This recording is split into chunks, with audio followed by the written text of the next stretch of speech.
Rail मंत्रालय दक्षिणी कश्मीर में दो इंपॉर्टेंट प्रोजेक्ट्स पे काम शुरू करने वाला था। सर्वे का काम हो रहा था और ये प्रोजेक्ट पहलगाम और शोपियन, जो कि दो इंपॉर्टेंट इलाके हैं दक्षिणी कश्मीर को, इनको रेलवे लाइन के थ्रू कनेक्ट करने का जो है प्रपोजल था।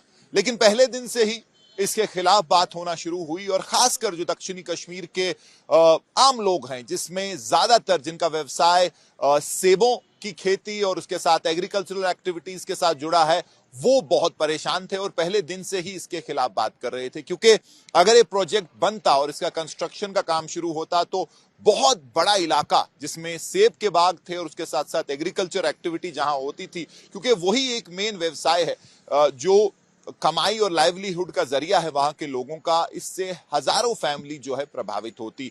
तो इस पे काफी ज्यादा शोर उठा और उसके बाद जो यहाँ के राजनीतिक दल हैं उन्होंने भी चिट्ठियां लिखी रेलवे मंत्रालय को, रेलवे मिनिस्टर को, और हाईलाइट किया कि कैसे इससे जो है 7 लाख के आसपास सेब के पेड़ कटेंगे और बहुत भयंकर तबाही होगी। जहां ह्यूमन कॉस्ट था, उसके साथ साथ जो पर्यावरण है वो भी प्रभावित होगा, क्योंकि जंगलों के बीच से रेलवे लाइन जाती और उससे जो फ्रेजाइल वहां की इकोलॉजी है वो भी डिस्टर्ब होती। यही सारे पहलू जो है ऐसा लग रहा है कि रेलवे मिनिस्ट्री ने फैक्टर इन किए हैं और रेलवे मिनिस्टर ने अनाउंसमेंट की जिसमें उन्हें कहा कि ये दोनों प्रोजेक्ट जो है फिलहाल के लिए रोक दिए गए हैं, इनको शेल्व कर दिया गया है। तो इस अनाउंसमेंट के बाद खुशी की लहर है दक्षिणी कश्मीर में। वहां के जो एग्रीकल्चरिस्ट हैं और खासकर जो सेब का काम करते हैं, चाहे फार्मर हैं, बाकी लोग काफी ज्यादा खुश हैं और अभी मिठाइयां बंट रही हैं, लोग एक दूसरे को मुबारकबाद दे रहे हैं और उसके साथ साथ शुक्रिया भी अदा कर रहे हैं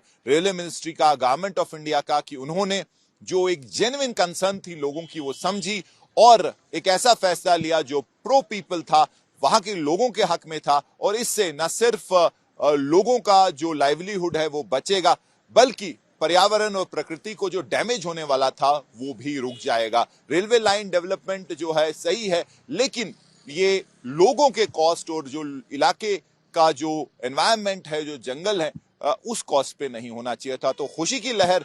और अभी जैसे मैंने कहा कि मिठाइयां बट रही हैं साउथ कश्मीर में, क्योंकि लोग बहुत ज्यादा खुश कि उनके जो बाग हैं और जो उनका जो इलाका है एग्रीकल्चरल लैंड है वो अब तबाही से बच जाएगा।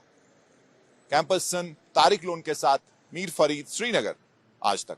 जैसे कि मैं सो रहा हूँ तो पिताजी को जगाना है मुझे, तो वो डायरेक्ट उठाने के बजाय, और हिंसा की परंपरा मेरे यहाँ नहीं थी सौभाग्य से, तो वो क्या करते थे कि उस कमरे में आ जाएंगे या बाहर से गुजरेंगे और चौपाई बोलेंगे, प्रात काल उठ गए रघुनाथा मात पिता गुरु नावई माता। कभी कभी मैं गुस्से में उठ करके अरे पापा चरण स्पर्श किया और सो गया। मैंने कहा अब मत उठाना।